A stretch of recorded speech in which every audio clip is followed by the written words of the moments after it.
Padre, gracias por tu palabra y queremos pedirte como siempre que nos hables, porque tu palabra es viva y eficaz, es más cortante que toda espada de dos filos y queremos salir de aquí siendo traspasados por esta gracia de tu palabra, Señor, una vez más. En nombre de Jesús. Amén. Bien, pues el libro de Miqueas, este profeta se le llaman menores, no porque sean de menor importancia, sino por la extensión de su profecía. No es como Isaías, que tiene un buen de capítulos, no es como Jeremías o Ezequiel. Son más breves, ¿verdad? Pero no por lo breve menos importante. Entonces, es eso. Y dice en el verso 1 de Miqueas 1, palabra de Jehová que vino a Miqueas de Moreset en días de Jotam, Acaz y Ezequiel, reyes de Judá, lo que vio sobre Samaria y Jerusalén. Aquí hay una breve introducción del mismo autor que es Miqueas. Miqueas fue un profeta de Moreset. También se le llama en el verso 14 del capítulo 1 Moreset Gat, pero es exactamente el mismo lugar, que es un pueblo de la Cefela de Judá, que es la región entre el Mediterráneo y la parte de Jerusalén. Y él profetizó en la época de los reyes de Judá. Y aquí hay tres reyes en los cuales estuvo sirviendo. En la época de Jotam, en la época de Acaz y en la época de Ezequías, que eran reyes de Judá, del reino del sur. ¿Okay? Y dos de ellos son buenos reyes, cosa que es milagrosa entre toda la historia de los reyes. La mayoría fueron reyes malos, ¿verdad? Pero aquí hay dos buenos, Jotam y Ezequías. ¿Okay? Pero Acaz no. Él sí no. Pero él estuvo profetizando en estas tres épocas. ¿Ok? Y más o menos, hablando de años, está situado el ministerio de este hombre entre el 742 a.C. hasta el 687 a.C. Entonces, si das cuenta, es más o menos un periodo de 50 y algo años, ¿no? Entonces, así está la onda. Ahora le voy a pedir a mi hermanito Chuy, muchas gracias. Ahí hay un cuadrito que a lo mejor te puede resultar útil, si quieres luego te pasamos. Pero me funciona mucho porque en la parte de aquí de la derecha, en este cuadro de arriba, ahí te das cuenta que hubieron tres periodos históricos. El periodo de arriba se llama el periodo asirio, luego el periodo babilónico y el periodo persa. Ajá. Y ahí aparece qué profetas estuvieron sirviendo en cada periodo. Ajá. Entonces, el primer periodo asirio se llama así porque fue la época en la que Asiria tuvo un gran apogeo. Ajá. Y ahí estuvo predicando Amós, Oseas, Isaías, Miqueas y Jonás. Y ahí te dice si era enfocado en Israel o enfocado en Judá o en las naciones extranjeras, ¿ok? Pero es una referencia solamente, no es exactamente el dato porque hay unos profetas que aparecen ahí en una columna realmente también influyeron en otro auditorio, ¿no? Pero hablando de este hombre Miqueas, él estuvo precisamente predicando en esta época del periodo asirio, antes de la época babilónica, y su profecía fue enfocada primeramente en Judá, pero también parte de su profecía va dirigida al pueblo de Israel, a los dos pueblos. ¿Ok? Entonces ahí no aparece en la primera columna, pero también tiene una parte dedicada a Israel, que es el reino del norte, pero estoy enfocado en el reino del sur. Porque pues, aquí te das cuenta, Jotam, Acaz y Ezequías fueron reyes del sur. Bueno, ahora este profeta es citado, si te das cuenta, es citado en Jeremías capítulo 26, verso 17 al 19, y me gustaría ir contigo rapidísimo y leerlo, porque lo vas a encontrar bastante interesante. Jeremías 26, verso 17, dice así. Miqueas de Moreset profetizó en tiempo de Ezequías, rey de Judá, y habló a todo el pueblo de Judá diciendo, así ha dicho Jehová de los ejércitos, Sión será arada como campo, y Jerusalén vendrá a ser montones de ruinas, y el monte de la casa como cumbres de bosque. ¿Acaso lo mataron Ezequías, rey de Judá y todo Judá? ¿No temió a Jehová y oró en presencia de Jehová, y Jehová se arrepintió del mal que había hablado contra ellos? ¿Haremos pues nosotros tan gran mal contra nuestras almas? Esa es una cita de Jeremías mucho después de la profecía de que comenzó el ministerio de Miqueas. Y lo que podemos entender de esto es que entonces Miqueas fue antes de Jeremías, ¿estás de acuerdo? Es algo muy simple de entender, es antes de Jeremías, y ya para la época de Jeremías era reconocido como un verdadero profeta de Dios, y aparte sus escritos como canónicos, o sea, eran reconocidos como palabra de Dios en todo el pueblo de Israel y de Judá. Por eso lo ocupaban como una referencia. Ahora, también en Habacuc, capítulo 2:12, si quieres solamente anótalo, Habacuc 2:12 cita Miqueas 3:10, que es este pasaje que dice así,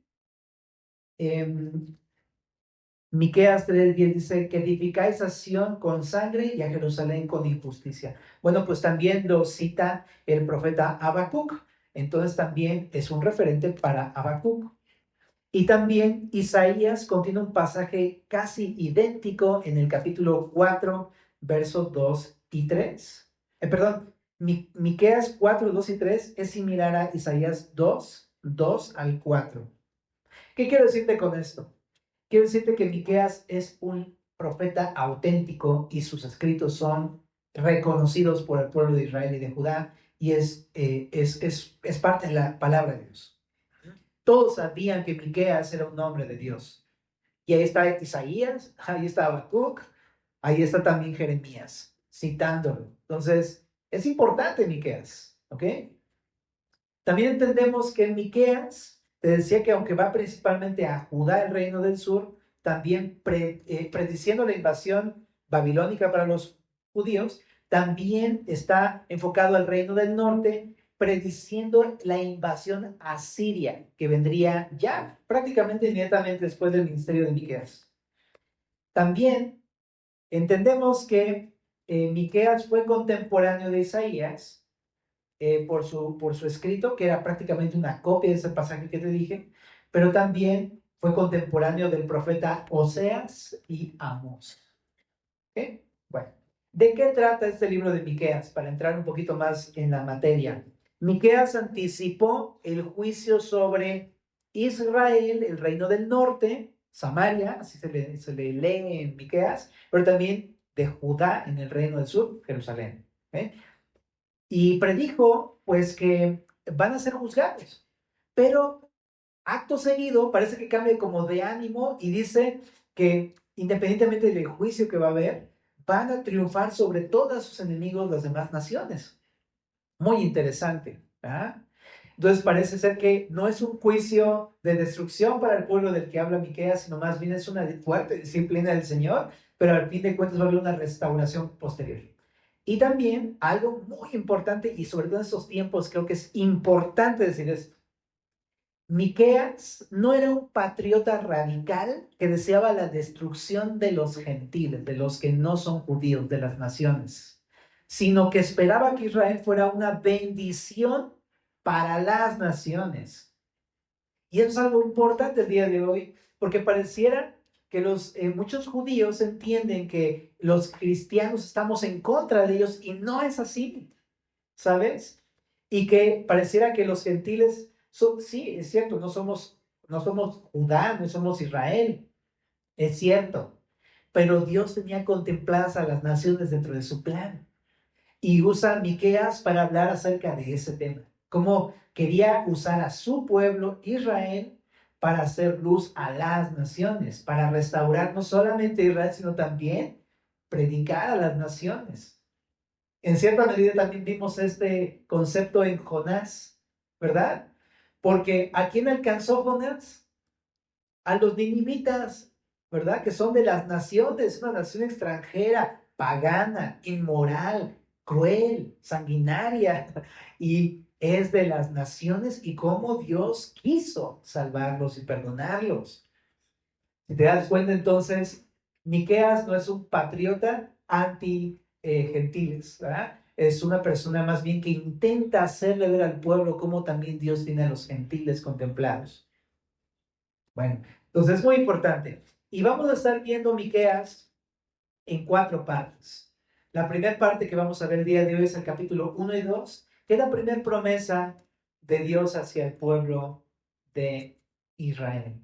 Del capítulo 1 al 2 vamos a ver cómo aunque los líderes del pueblo fallaron, los gobernantes fallaron al no guiar correctamente al pueblo, pues más adelante vendría un nuevo pastor que guiaría a su rebaño. Es lo que vamos a ver en el capítulo 1 y 2.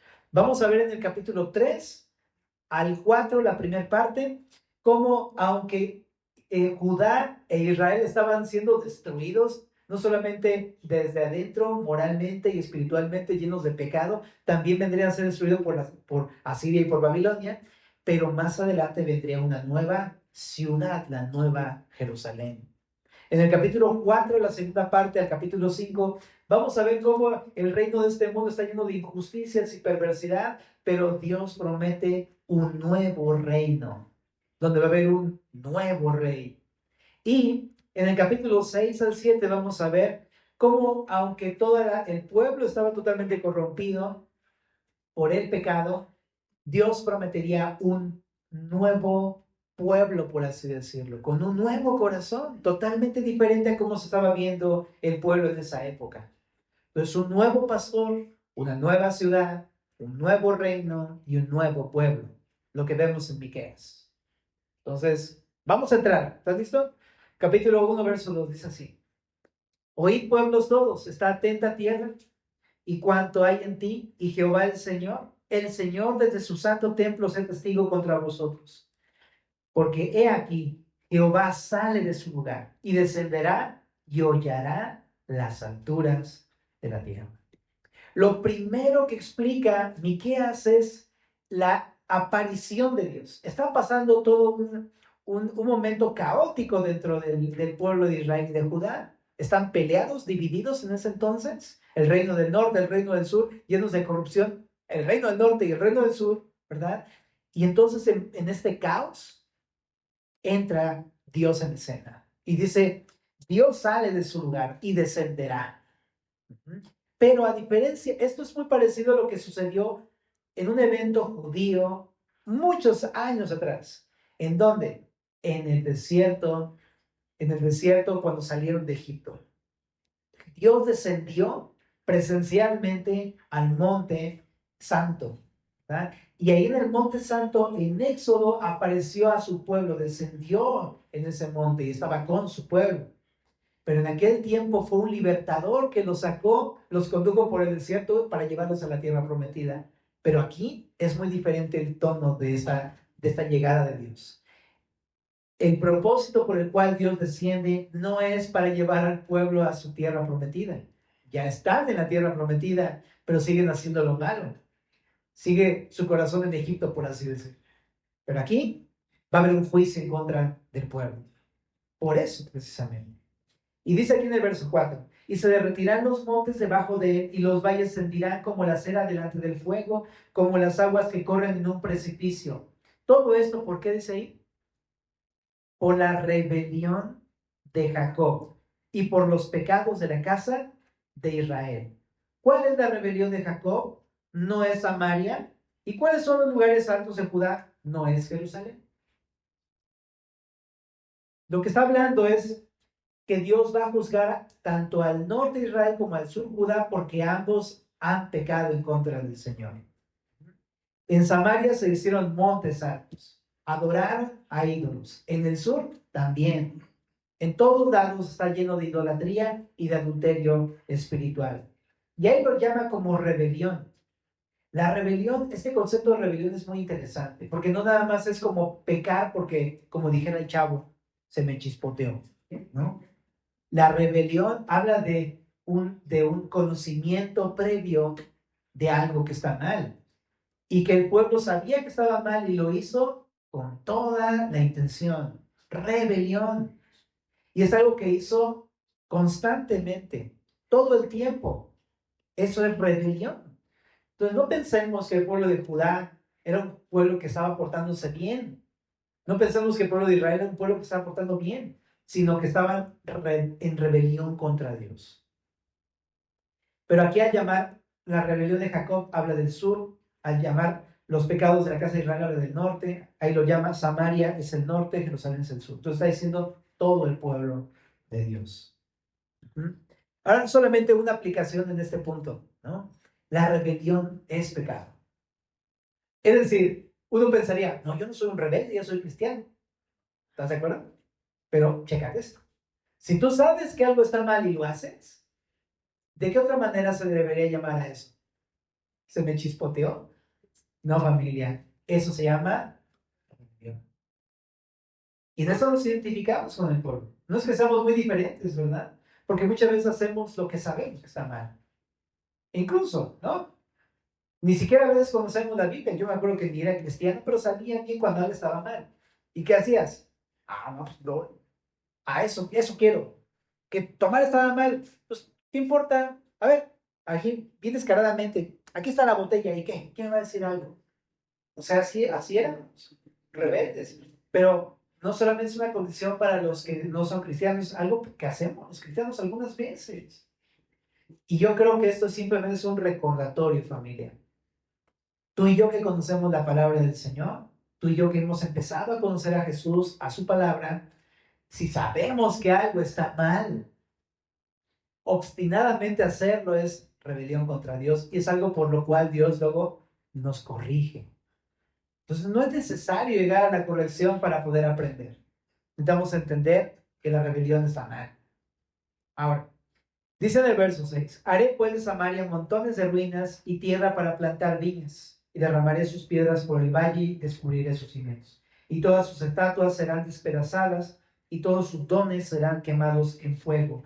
Y asolaré todos sus ídolos, porque de dones de rameras los juntó, y a dones de rameras volverán. Esto de manera simple habla de la idolatría. Tanto el pueblo de Judá como el pueblo de norte de Israel, ambos habían hecho ídolos. No es algo nuevo. Desde que Dios los sacó de Egipto, se hicieron un becerro de oro, ¿no? ¿Te acuerdas que Aarón decía, pues yo nada más junté los arcillos de oro y salió este becerro, ¿no? Pero realmente es algo que traían en su corazón. Estaban llenos de idolatría, aunque Dios los había rescatado. Pues seguían haciendo lo mismo. Qué locura, ¿verdad? Y eso que ya había pasado por muchas lecciones, pero a pesar de eso seguían con idolatría. Y muchas de estas deidades paganas, ídolos, llevaban consigo actos inmorales, ¿no? Haz de cuenta, trabajaban mujeres prostitutas en los templos paganos para con ese dinero hacer templos para las deidades paganas. No, era una cosa tremenda, ¿verdad? Pero estaba cargado de esta inmoralidad y todo eso que está alrededor de la idolatría. En general, cualquier cosa que no es Dios, que no es Jesús, que no es de la Biblia, te permite muchas cosas que están completamente mal. Así es, ¿verdad? Y en el caso de ellos así era. Pero Dios dice, voy a despedazar sus ídolos. Incluso ellos les daban dones a sus ídolos, o sea, regalos a sus ídolos. Dice, todo esto va a ser destruido. ¿Eh? Y y dice, asolaré sus ídolos. Van a ser quemados sus dones en el fuego. Sus regalos van a ser quemados en el fuego. Sus ofrendas y sus dineros gastados en estos ídolos serán destruidos.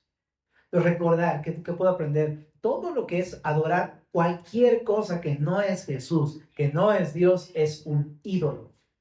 Y eso conlleva un castigo de Dios porque hay un solo Dios y un solo mediador entre el Dios de los hombres, que es Jesucristo hombre. Y es un solo Dios, ¿verdad? Nuestro Padre amado. Así es que fuera de él, todo lo demás es idolatría. ¿Ah? Ahora, hablando precisamente del día de hoy, los ídolos modernos, ya lo hemos explicado siempre, pero es cualquier cosa a la que amamos que no es el Señor. Aquella cosa a la que le entregamos nuestra fuerza, devoción, lealtad, amor, todo que no es Dios. Eso es un ídolo. Aquello que si te quitan, lloras, ¿verdad? Porque no puedes soportar que no lo tengas. Es un ídolo. Es aquello en lo que depositas tu confianza que no es Dios. Eso es un ídolo. Entre muchas otras maneras de ver los ídolos. Pero todo eso será destruido por el Señor. Bueno, en el capítulo 1, verso 8 continuamos. Dice, por esto lamentaré y aullaré. ¿Quién está hablando aquí? Miqueas. Está abriendo su corazón y diciendo lo que va a hacer respecto de todo esto que está pasando. Dice, lamentaré y aullaré y andaré despojado y desnudo. Haré aullido como de chacales y lamento como de avestruces, porque dice ahí, su llaga es dolorosa y llegó hasta Judá, llegó hasta la puerta de mi pueblo, hasta Jerusalén. Me encanta Miqueas, es una de las personas que en verdad hay algo digno de resaltar de este hombre. Este hombre no es como tú y como yo, que muchas veces vemos el sufrimiento de las personas por su pecado, que ves que están en pecado, que están mal, y lo ves sufrir y a veces, muchas veces al contrario, ay, qué bueno que le pasó eso para que se le quite, ¿no? Ay, qué bueno que hizo esto, ya le tocó su justicia. Y nos alegramos del mal de las personas, pero Miqueas no es así. Miqueas ve el dolor en las personas incluso por su pecado y Miqueas se pone a llorar, se pone a clamar, se pone a lamentarse. Dice con lamento como de avestruces, no sé cómo le dan a las avestruces, pero habla acerca de ese lloro, le duele, dice, es ¿cómo podría decir la frase, su llaga es dolorosa, a menos que tú sientas ese dolor? O sea, Miqueas se está identificando con el dolor de esas personas. Cómo está su vida destrozada por el pecado y Miqueas no lo soporta, como si él mismo estuviera sufriendo ese dolor. Está encarnando su dolor. Me pregunto, ¿a mí me duele las consecuencias del pecado de los demás? ¿O soy como cualquier, como siempre, paso de largo y me es indiferente y no hacen nada en mi vida? Al contrario, hasta me alegro muchas veces de que qué bueno que les pasó eso, ¿no? Interesante. Y qué gran enseñanza, ¿no? O sea, no ser indiferentes con el dolor de las personas que están a nuestro alrededor. Mucho creo que todos estamos siendo testigos de algo que está pasando en mí o que no ha pasado creo que nunca en la historia. O sea, eso que está pasando es una cosa muy difícil de hablar y de ver todo lo que está pasando en las noticias, ¿verdad? Y es como difícil no sentir tan mal por las personas, ¿no? Y tan mal por lo que está sucediendo. Aunque a veces también te entra coraje en lo contrario a Miqueas, ¿no? Pero pienso, qué interesante enseñanza en este momento. Dios quiere que veamos todo eso a la luz del libro de Miqueas, que nos dolamos por el dolor de las personas, que su llaga, causada por sus mismos pecados y lo que quieras, nos duela de tal manera que podamos venir a Dios y clamar a él en oración.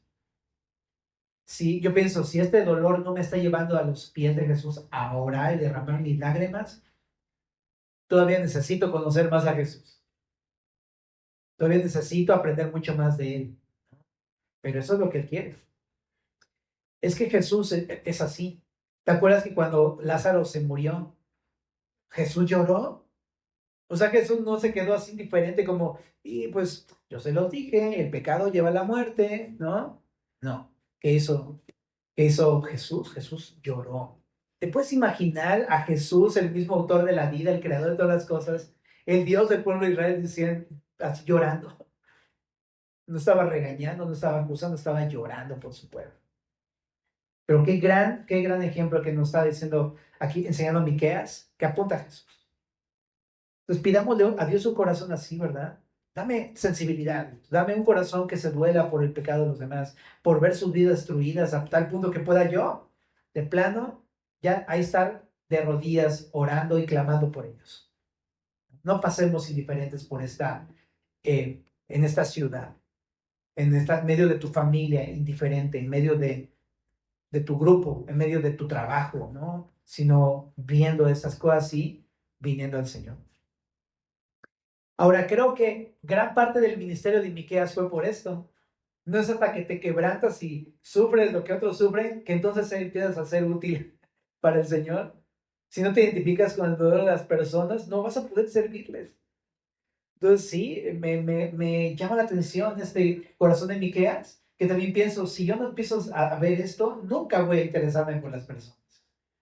Nunca les voy a llevar ayuda, nunca voy a predicarles el evangelio, nunca voy a orar por ellos siquiera. Todo comienza en la oración. Entonces, que Dios nos regale un corazón así. Verso 10. No lo digáis en Gad, ni lloréis mucho. Está diciendo aquí en este versículo, no, o sea, esto que está pasando en Israel no debería saberlo nadie, ninguna nación. ¿Para qué? Para que el enemigo no haga escarnio del nombre de Dios. O sea, no lo digas. Es como darse cuenta que fuerte es el pecado, porque no solamente nos afecta a nosotros, pues ensucia el nombre del Señor. Dice, no lo hagas, no lo digas. Uf, ¿verdad? Porque Él sabe que el nombre del Señor está de por medio en estas cosas. Entonces, qué importante es entender que nuestro pecado mancha el nombre del Señor. Una vez más, viendo este principio. Pero dice, ¿qué tiene que hacer el pueblo? Revuélcate en el polvo de Bet de Afra. Pásate, oh morador de Zafir, desnudo y con vergüenza. El morador de Saanán no sale. El llanto de Betesel os quitará su apoyo, porque los moradores de Marot anhelaron ansiosamente el bien, pues parte de Jehová el mal había descendido hasta la puerta de Jerusalén. Uncid el carro, bestias veloces o moradores de Laquis, que fuisteis principio de pecado a la hija de Sión, porque en vosotros se hallaron las rebeliones de Israel. Por tanto, vosotros daréis dones a Moreset Gad. Las caras de Axib serán para engaño a los reyes de Israel. Aún os traeré nuevo poseedor, oh moradores de Maresa. La flor de Israel huirá hasta Dulán. Ráete y trasquílate por los hijos de tus delicias. Hazte calvo como águila, porque en cautiverio se fueron de ti. Hasta ahora empieza a exhortar al pueblo. Él se duele, pero ahora empieza a exhortar al pueblo lo que tiene que hacer. ¿Y qué tiene que hacer el pueblo? Lo que tiene que hacer el pueblo es quebrantarse, dolerse. Y lo dice con muchas imágenes. En cada uno de esos versículos hay mucho que aprender, pero no voy a ser tan minucioso en estas cosas. Pero cada nombre de cada sitio tiene un significado en este pasaje. Por ejemplo, Bet de Afra significa casa de polvo. Lo que está haciendo, revuélcate en la casa de polvo. O sea, está diciendo, humíllate ante Dios, ¿no? Cuando dice Zafir, esto dice, significa hermosa. Eso significa Zafir. Pero está diciendo, hey, es el fin de tu hermosura. Cuando habla de Saanán, significa salida. Pero dice, el morador de Saanán no sale. Está apuntando a que van a ser cautivos y no van a tener dónde salir. Cuando dice el llanto de BTC, significa ciudad cercana. Dice, el llanto de BTC os quitará su apoyo, o sea, ni su vecino los va a ayudar. También dice aquí, los moradores de Marot anhelaron ansiosamente el bien. La palabra Marot significa amargura. Está diciendo, los moradores de amargura anhelaron ansiosamente el bien. Está diciendo la amargura que van a atravesar ellos. También cuando dice Laquis significa caballos. Está diciendo, un Cid, preparen los carros porque viene el enemigo. Preparen sus carros con caballos, pues, porque viene el enemigo a atacarlos y destruirlos. También ahí en el verso 14, Moreset Gad significa prometido. Y dice, ustedes han dado regalos en Moreset, pero ahora todos estos regalos se los van a dar a sus enemigos. Ahora esta frase está fuerte, ¿verdad? Dice, las casas de Axib serán para engaño. Axib significa los engañosos serán para engaño a los reyes de Israel. Entonces, habla de cómo los van a conquistar con engaños, así como ellos han engañado a otros, también ellos serán engañados. Una sopa de su propio chocolate. También en el 14, cuando dice, daréis dones a Moreset, eso también se me pasó decirte, pero habla de regalos de boda. Eso está fuerte porque tú cuando vas a una boda llevas un regalo. Pero lo que está diciendo es, dale regalos al nuevo novio, que es el pueblo de Asiria. Los va a llevar cautivos. ¡Qué fuerte! A los babilonios, en el caso de los judíos. También en el verso 15 dice, Les traeré un nuevo poseedor o moradores de Maresa, que significa poseedores. Entonces les voy a dar un nuevo poseedor, poseedores. Es lo que está diciendo. Uy, ellos han encargado de despojar a mucha gente de sus tierras en esta época y le está diciendo, ustedes que han despojado van a ser poseídos por alguien más. Y Adulam significa el refugio, es un refugio donde David se escondió cuando estaba huyendo de Saúl. Y lo que está diciendo es así, como David se escondió, ustedes van a tener que meterse en las mismas cuevas. O sea, todo lo que le está diciendo es, viene el juicio y ¿qué tienes que hacer? Tienes que quebrantarte de corazón delante del Señor. Tienes que revolcarte en el polvo, tienes que venir a clamar al Señor. Entonces, creo que se entiende lo que nos transmite esa sección. Lo que dice es que, pues si estamos en rebeldía, lo primero que tenemos que hacer es, pues venir al Señor con dolor, con llanto, con luto, arrepentirnos de corazón. La rebeldía no le agrada al Señor, ¿verdad? También otra cosa importante, muchas de las cosas malas que pasamos, pues sí son duras, pero el problema no necesariamente es la llaga, sino lo que ocasionó la llaga. ¿Se entiende?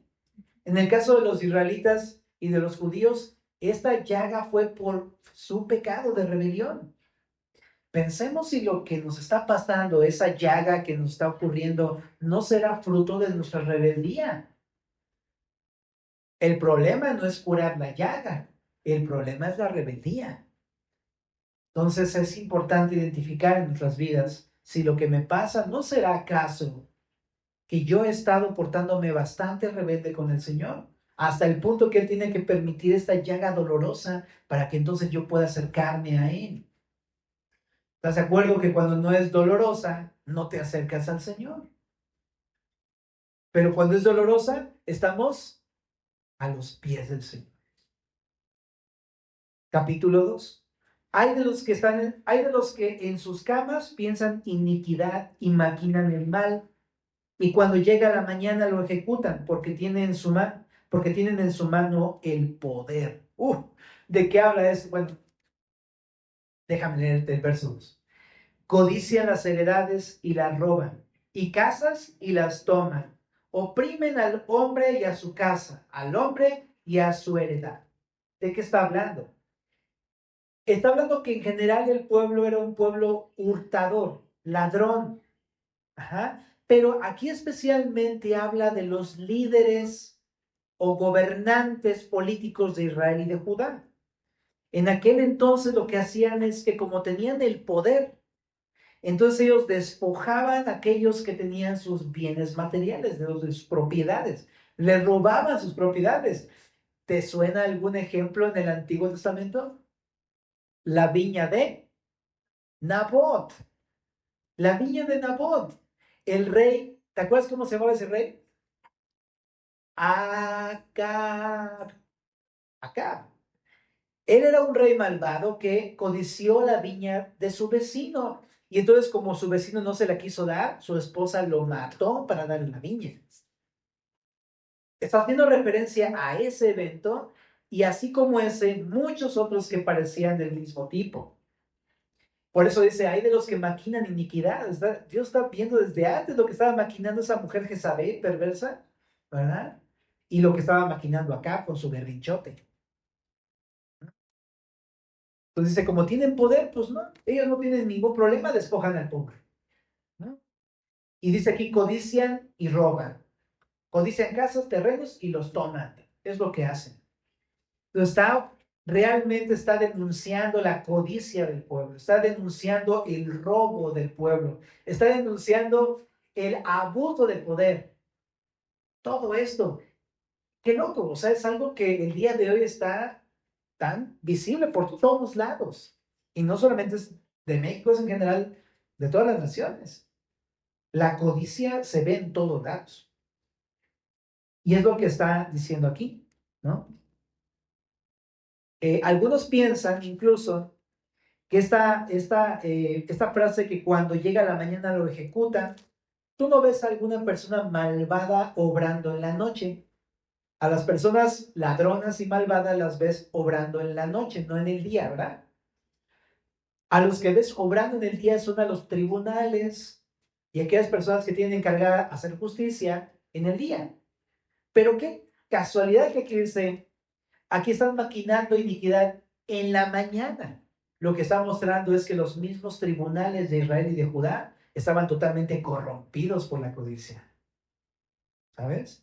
Y muy probablemente está refiriéndose a que estos líderes son los gobernantes, los tribunales de Israel y de Judá. Entonces es una clara denuncia a los líderes de Israel y de Judá, ¿no? Que estaban oprimiendo. Bueno, esa es la denuncia de esto. Pero ¿qué es lo que muestra esto? Ahorita lo vamos a tocar, pero lo que muestra es que los pastores de Israel, es decir, los líderes de Israel, se supone que ellos estaban encargados de guiar al pueblo, como si fueran pastores que guían a un rebaño de ovejas y que deberían amar al rebaño, cuidar al rebaño, alimentar al rebaño de Dios. Pero estos pastores estaban comiéndose a las ovejas, estaban quitándole sus pertenencias, estaban conduciendo al pueblo a la idolatría y a la codicia. Es lo que hacía esos líderes. Qué loquísimo es eso, está muy, muy feo. Y por eso es que denuncia Miqueas este pecado. Pero sigamos.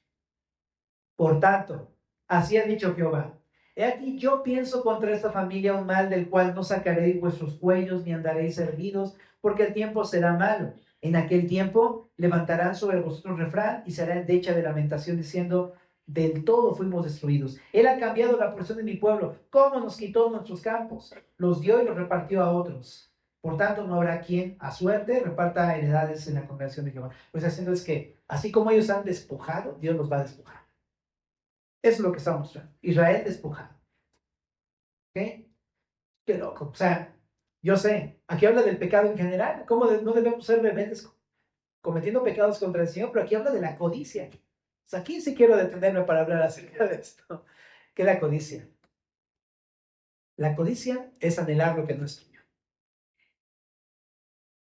Y dice Jesús que nada más con anhelarlo en tu corazón, ya está uno empezando a pecar. Desde que uno lo anhela en el corazón. Y la codicia va a muchas áreas de la vida. Anhelar lo que no es tuyo. Una mujer, un hombre, dinero, un puesto, poder.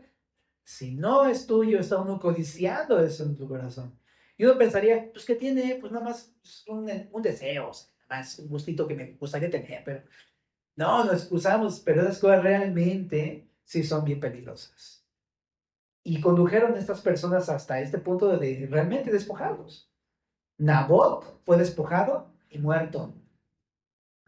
Urías Eteo lo despojaron de su corderita y luego mataron a Urías. Y fue David. Tú pensarías, ay, no, eso lo hacen solamente gente malvada. Cristianos, cristianos devotos, cristianos que caminan en la palabra, cristianos que andan temerosos del Señor como David, hombres conforme al corazón de Dios, podrían llegar a deslizarse por esos caminos. Entonces, no pienses que nosotros no estamos en este grupo de personas que podrían llegar a estas cosas. Y también otra cosa que veo aquí es el abuso de poder. El poder no se nos fue dado para oprimir a las personas. El poder se nos ha dado para servir a las personas. Si es que no se nos da. Para eso Jesús dijo: el que quiera ser mayor entre vosotros será siervo de todos, doulos de todos. Y es una manera incorrecta de ver la autoridad, ¿no? Para oprimir, para quitar, para dominar, para mandar, no es así. La autoridad es para servir, para ver por otros, para defenderles, para servirles. Esa es la autoridad que el Señor nos concede en cualquier área en la que te pueda llegar a conceder autoridad. Piensa, ¿de qué manera estás ocupando la autoridad que Dios te da? ¿Ah? Bueno. Ahora, también quiero ser también claro en este punto. El despojo es algo que vemos aquí. Creo que nada más comentarlo, ten cuidado. Porque es muy fácil pensar en quitarle a alguien lo que es de esa persona. No tengamos mucho cuidado de eso. Porque la persona que que despoje a otro del bien que le correspondía será despojada. ¿Ok? Y Dios les va a tratar exactamente de la misma forma, porque Dios es justo. Ahora, en el verso 3 dice, por tanto, así ha dicho Jehová, he aquí yo pienso contra esta familia un mal del cual no sacaréis vuestros cuellos, ni andaréis erguidos porque el tiempo será malo. En toda esa parte habla de el castigo que Dios pensaba darles al pueblo. ¿Ok? Entonces, no pensamos que Dios no podría llegar a disciplinar a alguien que comete ese tipo de pecados, ¿no? Verso 6. No profeticéis, dicen a los que profetizan, ni no les profeticen, porque no les alcanzará vergüenza. Tú que te dices casa de Jacob, ¿se ha cortado el espíritu de Jehová? ¿Son estas tus obras? ¿No hacen mis palabras bien al que camina rectamente? El que ayer era mi pueblo se ha levantado como enemigo, de sobre el vestido quitasteis las capas atrevidamente a los que pasaban como adversarios de guerra. A las mujeres de mi pueblo echasteis fuera de las casas que eran su delicia. A sus niños quitasteis mi perpetua alabanza. Aquí hablan acerca de que llegan o sea, está el pecado en el pueblo y llegan los profetas, les reprenden y qué hace la gente de Judea y de Israel. Ellos dicen, no profetiza. O sea, ya no me digas, ya, ¿no? Entonces, esto es algo también que vemos que el pueblo rechazó a los profetas. Pero, ¿qué nos enseña a nosotros? A lo mejor no está viniendo alguien como Miqueas, o como Isaías, o como Jeremías, ¿no? O como Juan el Bautista, así de pelo de camello y esto, así. Pero a lo mejor es un hermano de la congregación que llega y te dice, oye, esto no está chido, ¿no? Oye, creo que esto sí no es por aquí, mi hermano. Y tú le dices, ya, no me molestes. Es exactamente lo mismo, ¿no? El rechazar cuando alguien te dice algo, es rechazar realmente, y si sabes que es bíblico, y sabes que es real, o sea, estamos rechazando a los profetas que Dios nos manda. ¿Ah? No profeta de título, ni mucho menos, sino profeta de, como un don de Dios, ¿no? Personas que Dios te manda a decirte las cosas. ¿Verdad? Entonces también aquí abajo dice que el pueblo pues escuchó las reprensiones, pero dijo no. ¿Y qué dice Dios? No les profetiza. ¿No quiere? No le digas. De repente uno pensaría, no, mira, yo estoy muy bien porque mira, a mí nadie me reprende. Pero no, por el hecho de que no te reprendan significa que estás bien. Muchas veces Dios ha decidido cerrar su boca porque tú no quieres escuchar. Híjole, ya de plano eso es algo feo, porque ya ni siquiera te lo dice. Entonces, pensemos, ¿no será que el silencio de Dios es porque de plano yo no quiero escucharlo?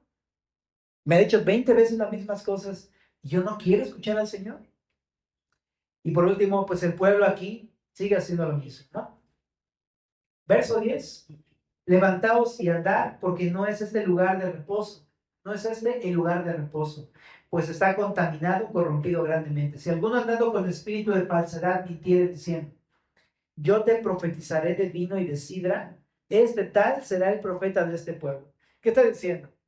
Que en aquel tiempo rechazaban a los verdaderos profetas, rechazaron a Isaías, a Jeremías, rechazaron a Miqueas, rechazaron a Oseas, a Amós, a Juan el Bautista, a todos rechazaron. Pero llegaba, ¿por qué? ¿Por qué los rechazaban? Porque ellos llegaban a confrontar el pecado del pueblo. ¿Te acuerdas de Juan el Bautista que le decía a Filipos, ¿te acuerdas? No te visitó tener la mujer de tu hermano. Y le quitaron la cabeza. Ajá. No los querían oír porque les decían las verdades que tenían que arrepentirse, para arrepentirse.